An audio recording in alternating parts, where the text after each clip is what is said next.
బట్టతలతో బాధపడుతున్నారా? ఆధునితనమైన పద్ధతిలో hair transplantation చేయబడును. Face clinic, Hyderabad. నమస్కారం మేనింపల్ గారు. నమస్తే. నాకు ఎక్స్ట్రా మ్యారిటల్ అఫైర్లో లవ్ ఉంటుందా అండి? మీరు మనం ఇట్లాంటి డౌట్లు ఉంటుందా అనే క్వశ్చన్కి రియల్గా కూడా ఉన్న వాళ్ళకే తెలుస్తుంది. But as a psychology, as a life కోచ్గా నేను కొన్ని పారామీటర్స్ అయితే చెప్తాను. ఉంటుందా లేదా అంటే ఖచ్చితంగా ఎంతవరకు ఉంటుంది, అది రియలా కాదా, ఎంత దూరం వస్తుంది అనేది మాట్లాడుకుంటే ఎక్స్ట్రా మ్యారిటల్ అఫైర్ కరెక్టా కాదా అవన్నీ మనం జడ్జిమెంట్లు చేయట్లేదు. లేకపోతే మనం ఇవి చెప్తుంటే ఇంకొకళ్ళకి చెయ్యమని లీడ్ ఇవ్వట్లేదు. చేసేకునే వాళ్ళకి ఇదేమో చూసుకోండి, మీది రియల్గా దీన్ని మీరు ఇది అనుకుంటున్నారేమో, ఇది కావచ్చు, ఎంత దూరం వెళ్తుంది, what will be your end story అనే దానికి ఒక చిన్న స్టోరీ తీసుకెళ్తున్నాం. దాంట్లో మనకు సంబంధించి ఎవరైనా ఆ ప్రాబ్లమ్స్లో ఉంటే, అమ్మాయి కానివ్వండి, అబ్బాయి కానివ్వండి, సమస్యను ఎదుర్కొనే ధైర్యం ఉందా, సమస్య మనకు అవసరమా, సమస్య ఎంత దూరం వెళ్తుంది, అది సమస్య కాదా, ప్రేమనా అనే ఒక వాళ్ళల్లో వాళ్ళకి చాలా ఉంటుంది. దాన్ని కొంచెం మనం విడమర్చి క్వశ్చన్స్ వాళ్ళు వేసుకునే వాటికి మనం కొన్ని ఆన్సర్స్ ఇవ్వడం జరుగుతుంది. So they will get an easy ఒక రెఫరెన్స్ అయితే దొరుకుతుందేమో అని ఆశ. ఎందుకంటే తెలుసో తెలియకో మనిషి అన్నాక కొన్ని డైరెక్షన్లోకి జర్నీ చేయటం జరుగుతుంది, రూట్ తెలియక. మరి ఆ డైరెక్షన్ ఎక్కడి వరకు వెళ్తుందో మనం ఒక నావిగేషన్ ఇస్తే వాళ్ళు ఉండాలా, ఇమీడియట్గా యూటర్న్ తీసుకోవాలా అనేది ఒక మంచి దారికి ఇది ఉపయోగపడాలని చేసే ఒక మంచి ఇంటెన్షనే. కానీ ఊరికే వీళ్ళు సంసారాలలో లేకపోతే రిలేషన్షిప్స్ అంటే ప్రస్తుతము ఏ ఫీల్డ్ తీసుకున్నా, ఎక్కడ తీసుకున్నా నడిచే, మీరు ఒప్పుకున్నా ఒప్పుకోకపోయినా నడిచే వాస్తవమైన టాపిక్ కాబట్టికే be ready to face it, be ready to listen it. If you are not belong to this kind of content, ఎవరో ఒకళ్ళకి అవకాశము బాగుపడేది కరెక్షన్కి అంటే అవేర్నెస్ అయితే డెఫినెట్గా కావాల్సినటువంటి అవసరం ఉంది. ఎగ్జాక్ట్లీ రియాలిటీలోకి. ఎందుకు నేను ఇంత చెప్తున్నాను అంటే, కొంతమంది ఎప్పుడైనా కమెంట్ ఏం పనిలేదు అదా మీకు వేరే అట్లా మాట్లాడుతుంటారు. కానీ మనకు వచ్చి కొన్ని ఫీడ్బ్యాక్స్ దీనివల్ల నాకు బయట కంట్రీ నుంచి కానీ ఎక్కువ కౌన్సిలింగ్లకి ఇవే వచ్చారు. నో దే హ్యావ్ కమ్ కౌన్సిలింగ్లకు. 100 మంది 100 రకాలుగా మాట్లాడుకున్నా ప్రపంచంలో ఈ సమస్య లేదు అని చెప్పడానికి లేదు. లేదు కాబట్టి ఇంకొకరికి లేదని చెప్పుకోవడానికి లేదు. సమస్య ప్రతి చోట ప్రతి ఒక్కరికి ఉంటుంది. బట్ వాళ్ళ స్థాయిని బట్టి, వాళ్ళ ఆలోచన స్థితిని బట్టి, వాళ్ళ లగ్జరీని బట్టి, వాళ్ళ ఫైనాన్షియల్ స్టేటస్ని బట్టి, అండ్ వాళ్ళ రిలేషన్షిప్ మెయింటైన్ చేసే స్థాయిని బట్టి ఉంటుంది. దాన్ని ఎలా హ్యాండిల్ చేయాలో అనే మనం ఒక చిన్న light over this issue. This is a very emotional and sentimental, మనస్సుకు సంబంధించిన ఇష్యూసే. పైత్యానికి పోయి పెట్టుకునే వాళ్ళు వేరే, అది పక్కకు పెడదాం మనము. సో మీరు అడిగిన క్వశ్చన్ ఏంటి, ఈ లవ్ ఉంటుందా, ఇది ఎట్లా వెళ్తుంది. సో మనం పార్ట్ 2 కూడా అనుకున్నాం కాబట్టి ఇంకా కొంచెం డీటెయిల్డ్ డిస్కషన్ అవుతోంది. So here it is a part 2 for you. So ఏంటి అంటే, ఫస్ట్ అసలు ఈ మన ఇల్లీగల్ అఫైర్స్ అనే దాంట్లో రొమాంటిక్ లవ్ అనేది ఒకటి ఉంటుంది. లవ్లో ఎన్ని వెరైటీసో మనం ఇప్పుడు చూడొచ్చు. అసలు ఎందుకు ఈ ఎఫైర్ పెట్టుకోవడానికి రీజన్ అన్నప్పుడు, కొంతమందిని చూడంగానే వీళ్ళకి ఎక్కడో ఒక గ్రీకు వీరుడో ఉంటాడు మైండ్లో. నాట్ ఓన్లీ ఫిజికల్ అపియరెన్స్, క్వాలిటీగా, ఆ బబ్లీనెస్సా, ద డేరింగ్ ఆల్ఫా మెల్సా, రాధికా జాతి స్త్రీలా, ఏదో ఒకటి వెలితి ఇద్దరి జీవితాలలో ఉండటము, ఏదో ఒకటి ఉండి ఇంకొకళ్ళకి బాడీ కనెక్షన్ వైబ్స్ క్రియేట్ అయితే ఒకళ్ళని చూడంగానే.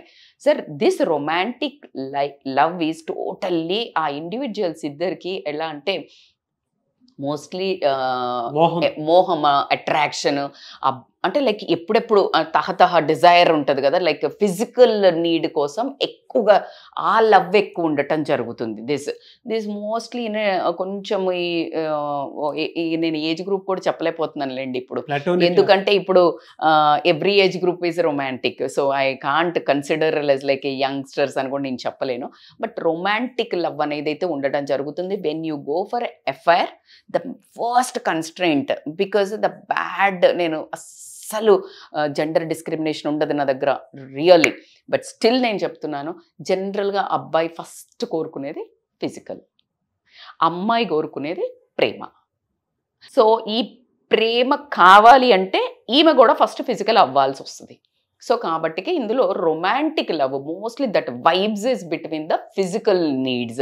ఫిజికల్గా వాళ్ళకి ఎప్పుడెప్పుడు కలవాలా అని ఆ తహతహ. సో అంటే ఇట్లా కూర్చొని లైక్ వాళ్ళకి అందరు ఉన్నారని కూడా చూడకుండా చేతులు పట్టుకుంటూ ఉంటారు. Even that is an office, ఇద్దరు మ్యారీడ్ అయినాక ఎఫ్ఐఆర్ పెట్టుకున్నా కూడా they can't resist there feelings. That is మరి మీరు లవ్ అంటారా, దాన్ని కామం అంటారా, లేకపోతే మోహం అంటారా, అది మీ నాలెడ్జ్. వ్యామోహం అంటారా, అది వేరు. బట్ అది ఉంటుంది last love, that is called love అని వాళ్ళు అనుకుంటుంటారు. నువ్వంటే నాకు ఇష్టం, అందుకే నేను నేను పట్టుకోలేకుండా ఉండలేను, నేను ఎప్పుడెప్పుడు కలవాలి. They consider that as a romantic love. రెండో వర్గం ఏంటంటే కంపానియన్ లవ్ అంటాం. కంపానియన్ లవ్ అని అంటే ఏంటంటే బేసికల్గా వీళ్ళకి ఒక అంటే ఇప్పుడు they want one company emotions share చేసుకోవడానికి కానివ్వండి, లేకపోతే వాళ్ళ ఒక ఫీలింగ్స్ ఏదైనా ఈ ఫిజికల్ ఫీలింగ్స్ ఏదైనా ఉంటే అది షేర్ చేసుకొని కానివ్వండి, లేకపోతే సపోర్ట్గా నిలబడతారు. అంటే నేను నీకు ఒక కంపెనీ అంటే మంచి కంపెనీగా ఒక వీళ్ళతో ఉంటే ఆహ్లాదకరంగా ఉంటుందిరా, అబ్బా ఇలా కూర్చొని కబుర్లు చెప్పుకోవచ్చు. ఫ్రెండ్షిప్ విత్ బెనిఫిట్స్, ఇది ఇప్పుడు ట్రెండింగ్ లాంగ్వేజ్, ఇది ఫ్రెండ్షిప్ విత్ బెనిఫిట్స్. సో దీన్ని ఏమంటారు అని అంటే companion love, because they both loves each other company in all means, physical, emotional, monetary. So ఈ support they will take from each other. Maybe one need one thing, ఒకళ్ళకి ఒకటి అవసరం ఉండొచ్చు, ఇంకొకళ్ళకి ఇంకొకటి అవసరం వస్తుంది. As you said friendship with benefits. So దీంట్లో ఆటోమేటిక్గా ఈ షేరింగ్ కేరింగ్ వచ్చినప్పుడు లవ్ అనేది వస్తుంది. That is called companion love. So ఇప్పుడు ఒక డబ్బా తీసుకెళ్ళి మనం రోజు బాక్స్ షేర్ చేసుకొని తింటే ప్రేమ వస్తుందా లేదా? అంత చిన్న డబ్బా తీసుకుపోయి స్కూల్లో షేర్ చేసుకొని ఫుడ్ తింటేనే ఫ్రెండ్స్ మధ్యలో వచ్చినప్పుడు, when you share this kind of all 3 kinds of thing, ఖచ్చితంగా ఒక కైండ్ ఆఫ్ లవ్ అనేది అయితే ఇష్టం అనేది మనము ఇష్టము అనేది పెరగటం జరుగుతుంది. దాన్ని ప్రేమ అని చాలా డీప్ వర్డ్ నేను చెప్పను, కానీ ఒకళ్ళ మీద ఒకళ్ళకి ఇష్టము దాన్నే ప్రేమ అనుకోవడం జరుగుతుంది. ఎందుకంటే ఒకళ్ళ కోసం ఒకళ్ళు చేసుకుంటున్నారు కదా పనులు. థర్డ్ కమ్స్ టు ఈ కంపానియన్ లవ్ తర్వాత మీరు ఇందాక ఫ్రెండ్షిప్ విత్ బెనిఫిట్స్ అన్నారు కదా, ఇప్పుడు నేను చెప్పబోయేది కండిషనల్ లవ్. దీన్ని ఈ మధ్య వాడేదాన్ని ఏంటంటే సిచ్యుయేషన్షిప్ అంటున్నారు. సిచ్యుయేషన్షిప్ అంటే సిచ్యుయేషన్షిప్, ఈ సిచ్యుయేషన్లా నువ్వు ఈడి వరకే ఉండాలా. కండిషనల్ లవ్, నువ్వు మళ్ళీ మీ ఆవిడ దగ్గరికి పోయినావు, నువ్వు మీ ఆవిడతో ఉండొద్దు, లేకపోతే మీ ఆవిడకి ఏం కొనియొద్దు, నువ్వు నాతో మొత్తం ఉండాలి, ఇలాంటి ఎకసెకలు ఉండొద్దు. లేదు అంటే హస్బెండ్ వైఫ్ అయితే కూడా నువ్వు రమ్మన్నప్పుడు నేను రాలేను, లేకపోతే ఇట్లా ఉంటుంది ఇట్లా ఉంటుంది. So they will have their borders. Conditional love, ఈ కండిషన్స్లో ఇలా మన ఇద్దరం ఉంటాము, ఎంతవరకు ఉంటాము ఏంటిది అనేది తెలియదు, ఇది లాంగ్ టర్మ్ ఉంటుందో లేదో తెలియదు, ఇప్పుడు ఉన్నంత వరకు ఈ సిచ్యుయేషన్లో మన ఇద్దరం ఒకరికొకరు ఉంటున్నామని కండిషనల్ లవ్.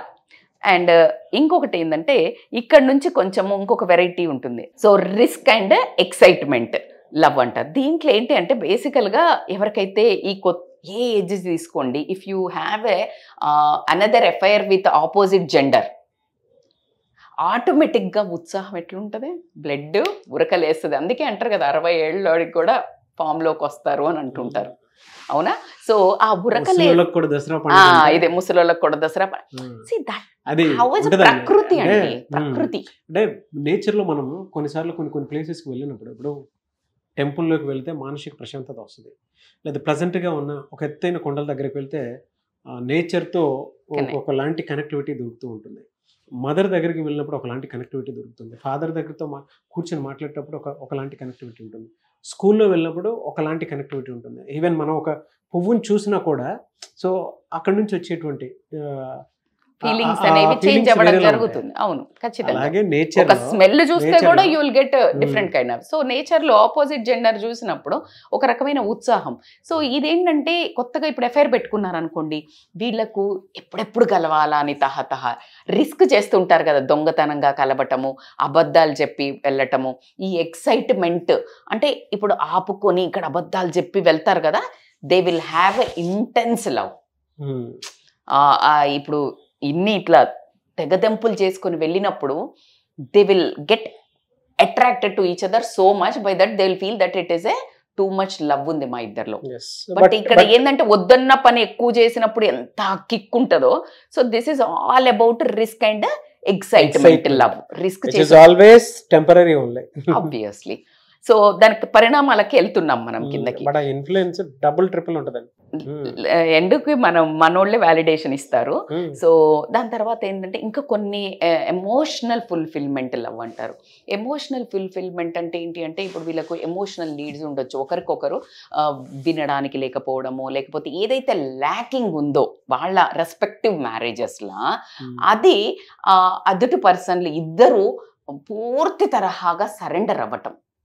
నువ్వేమి చెప్పినా నువ్వేమి చేసినా ఇది చాలా క్లియర్ అండి. అంటే మనం చాలాసార్లు డిస్కస్ చేసుకుందాం.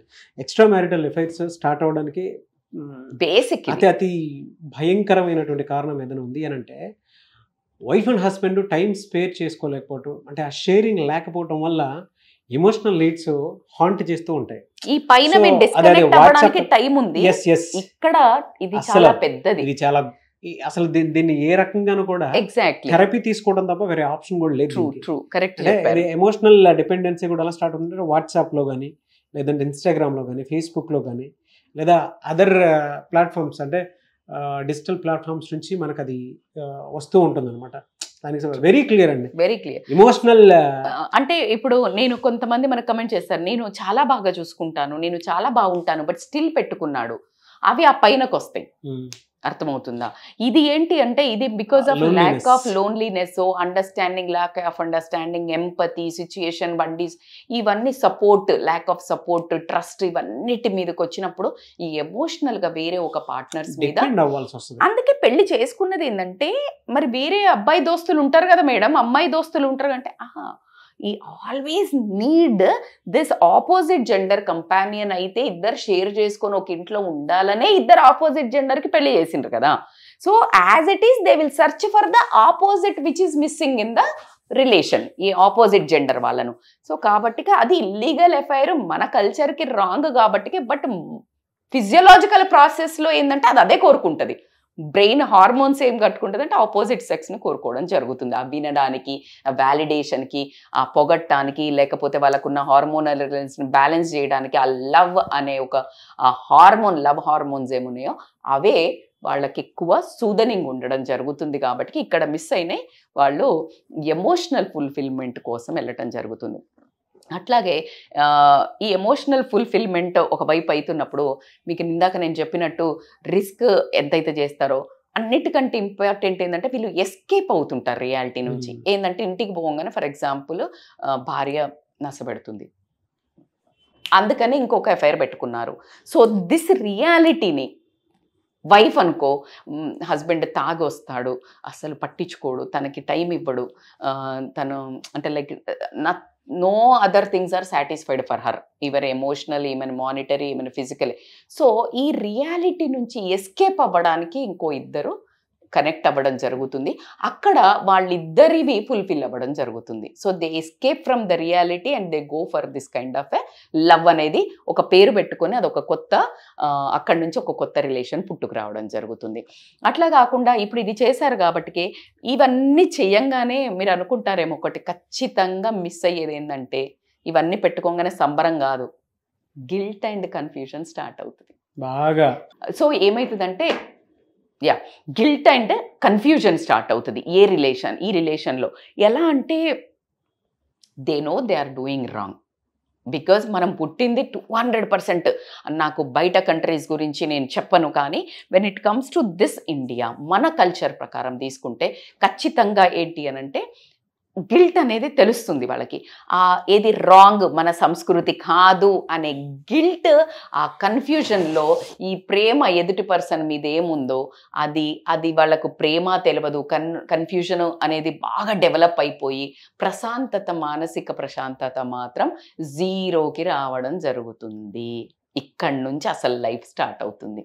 ఎందుకంటే ఖచ్చితంగా ఇక్కడ లవ్ ఉండదండి. ఇంకా ఏదైతే వేరే దగ్గరికి పోతుందో ఈ గిల్ట్ అండ్ కన్ఫ్యూజన్ స్టార్ట్ అవుతుంది. మనం ఫస్ట్ స్టార్టింగ్లో అన్నీ ఉన్నాయి అనుకున్నాము, రొమాంటిక్ లవ్వా, కంపానియన్ లవ్వా, లేకపోతే కండిషన్ లవ్వా, రిస్క్ ఇట్లా అంటే వాళ్ళకి రిస్క్ అండ్ ఎక్సైట్మెంట్లో పుట్టే లవ్వా, ఏదో సరదాగా స్టార్ట్ చేసిన లవ్వా, లేకపోతే ఎస్కేప్ ఫ్రమ్ ద రియాలిటీ లవ్వా, లేకపోతే ఎమోషనల్ ఫుల్ఫిల్మెంట్గా అనుకున్నాం కదా. ఇక్కడ ఏదో లవ్, మొత్తానికైతే లవ్ అనుకుంటున్నారు. ఇక్కడికి రాగానే స్టార్ట్ అవుతుంది ఒక గిల్ట్, ఒక కన్ఫ్యూజన్. ఇది ఏంటి, ఇటు వెనక్కొస్తే భార్యతో ఎలా మెయింటైన్ చేయాలి, అక్కడికి పోతే ఆ ప్రేమించిన వాళ్ళతో ఎలా ఉండాలి, భర్తతో ఎలా ఉండాలి. సో ఈ విపరీతమైన గిల్ట్, కన్ఫ్యూజన్తో నరకం అనేది ఇక్కడ నుండి స్టార్ట్ అవుతుంది. ఆ నరకం ఏదైతే ఉంటుందో, వీళ్ళు ముందు ఏదైతే నరకము అనుకొని, కష్టం అనుకొని ఆ ట్రాప్లో పడ్డారో దానికంటే 100 times ఉంటుంది. అంటే ఎన్ని పారామీటర్స్ చెప్పారు కదండి, అందులో మీరు చెప్పిన వాటి అన్నిటిలో కూడా ఎక్స్ట్రా మ్యారిటల్ అఫైర్స్లో ఫలానాది ఒకటి ఉంది అనేటువంటి విషయం చెప్తూనే ఉన్నారు. బట్ అది లాంగ్ రన్ సస్టైనబిలిటీ ఉంటుందా లేదా అనేది, అంటే అది ఎథికలా కాదా అనేది కూడా కొంతమంది కన్ఫ్యూషన్లో ఉంటారు. ఈవెన్ వీడియో చూసేటువంటి వాళ్ళకి కూడా. మరి దానికి సొల్యూషన్ ఏంటి, అంటే ఎలా తెలుసుకోవాలి? బేసికల్గా ఒకటి మీరు అన్నట్టు కన్ఫ్యూజన్ క్రియేట్ అయిందంటేనే మీరు ఒకసారి ఆలోచించుకోవాల్సిన విషయం, లాంగ్ టర్మ్ సస్టైనబిలిటీ ఉన్నదా లేదా అనేది, లేకపోతే అది అసలు వ్యాలిడేషనా కాదా, ఇది ఎథికలా మేడం కాదు అని అనేది అది ఒకరు చెప్పేది కాదు, ఎవరి ఎథిక్స్కి వాళ్ళకు వదిలేది. కానీ అది చాలా దూరం వెళ్ళింది. ఏ రీజన్స్ వల్ల అసలు మీరు వెళ్ళారు, ఏ రీజన్స్ వల్ల అది పెట్టుకున్నారు, అసలు నిజంగా దీన్ని తీసుకెళ్లాలా ముందుకి అనే కన్ఫ్యూజన్స్ అయితే ఖచ్చితంగా ఈ ఉన్న నడి సముద్రంలో ఉన్న వాళ్ళకు మాత్రము నావలాగా ఉపయోగపడాలంటే ఫస్ట్ ఆఫ్ ఆల్ కమెంట్ చేయండి. ఆ కమెంట్ మీద మళ్ళీ మనం సొల్యూషన్ ఓరియంటెడ్గా ఇస్తాం. లేదు మా పర్సనల్ సిచ్యుయేషన్ చాలా పీకల్లోతుగా వచ్చేసింది, ఇది ఎటు తీసుకెళ్లాలో అర్థం కాని నావలో ఉన్నాను, నేను కన్ఫ్యూజన్లో ఉన్నాను అనుకునే వాళ్ళు they can contact us online or offline consultations. Already వస్తున్నారు అండ్ వీఆర్ అంటే personally they are like satisfied with the solutions. ఒక రేంజ్ తర్వాత టఫ్ డెసిషన్స్ తీసుకోవడం చాలా కష్టమవుతుంది నాకు. For that we need rather going to judges or కోర్టులు spoil చేసుకొని జీవితాలు, అంత పెద్ద డెసిషన్ తీసుకునే ముందు ఒక చిన్న దింపుడు గల్లం అంటారు తెలుసా నీకు? దింపుడు గల్లం అంటే ఏంటంటే చనిపోయాక మనిషిని ఎత్తుకొని వెళ్తూ ఉంటారు, వెళ్ళి అసలు కట్టిన దాని మీద పడుకోబెట్టే ముందు ఒకసారి ఇక్కడ కింద దించుతారు. ఆ కింద దించితే ఏమర్థం తెలుసా, ఒకవేళ బ్రతికేమన్నా లేసొస్తాడా అని. కొన్ని స్టోరీస్ ఉన్నాయి, ఈ బ్రతికి లేసొస్తాడా మనిషి అని. సో అలాగా మీరు డైరెక్ట్గా కొట్లాడేసుకొని జీవితాలు ఆగం చేసుకునే లోపు ఒక్కసారి దింపుడు గల్లంలాగా మన దగ్గర స్టాప్ అయినో it is a very emotional, very serious example చెప్పిన. అలాంటి వాళ్ళు if they stop one solution మన దగ్గర, ఒకవేళ కౌన్సిలింగ్కి కనుక they can call on scrolling number, I think they will get a perfect solution. True అండి. అంటే మీరు చెప్పినటువంటి ఎగ్జాంపుల్ ఏదైతే ఉందో, ప్రతి మనిషి ఆలోచనలో హాంట్ చేసి బతకాలా చావాలా అనేటువంటి దానికి తీసుకెళ్లేటువంటి పరిస్థితి. ఉండాలా వదిలేయాలా, ఇది రియలా కాదా, so but they need counselling, there is no doubt. So మీరు కనుక ఆ ఆలోచనలో ఉండేటువంటి వాళ్ళు ఎవరైతే ఉంటారో, నిజంగా మేము నిజమైన ప్రేమలో ఉన్నామో, ఇంకో దాంట్లో ఉన్నాం అంటే కింద కామెంట్ బాక్స్లో పోస్ట్ చేస్తే దాని మీద మేము సొల్యూషన్ వీడియో చేయడం జరుగుతుంది. బట్ ఇలాంటి సందిగ్ధంలో ఉన్నప్పుడు మాత్రం మీరు డెఫినెట్గా రజితా మైనంపల్లి గారితో ఒకసారి అప్రోచ్ అయ్యి అండ్ కౌన్సిలింగ్ కోసం అని చెప్పేసి కాల్ చేయాలి అనుకునేటువంటి వాళ్ళు స్క్రీన్ మీద కనిపిస్తున్న మరి కాల్ ఆర్ మెసేజ్ వాట్సాప్ చేసి ఎన్రోల్ చేసుకోవచ్చు. లేదు అని అంటే మిస్టర్ నాగ్ అఫీషియల్ 1 అనే ఇన్స్టాగ్రామ్ ఐడి ఉంది, దానికి మీరు పర్సనల్ మెసేజ్ పెట్టినా కూడా నేను రజితా మైనంపల్లి గారి టీమ్కి ఫార్వర్డ్ చేస్తాను. ఆ విధంగా సరే మీరు అప్రోచ్ అవ్వచ్చు. అండ్ ఈ వీడియో లైక్ చేయండి, షేర్ మాత్రం తప్పకుండా చేయండి. ఇలాంటి మరిన్ని వీడియోస్ కోసం మా ఛానల్ ఫాలో అవ్వండి. Thank you so much Rajitha Mynampally గారు. Thank you Nag. సుమన్ టీవీలో మీ పర్సనల్ అండ్ బిజినెస్ ప్రమోషన్స్ కోసం కింది నెంబర్కి కాంటాక్ట్ చేయండి.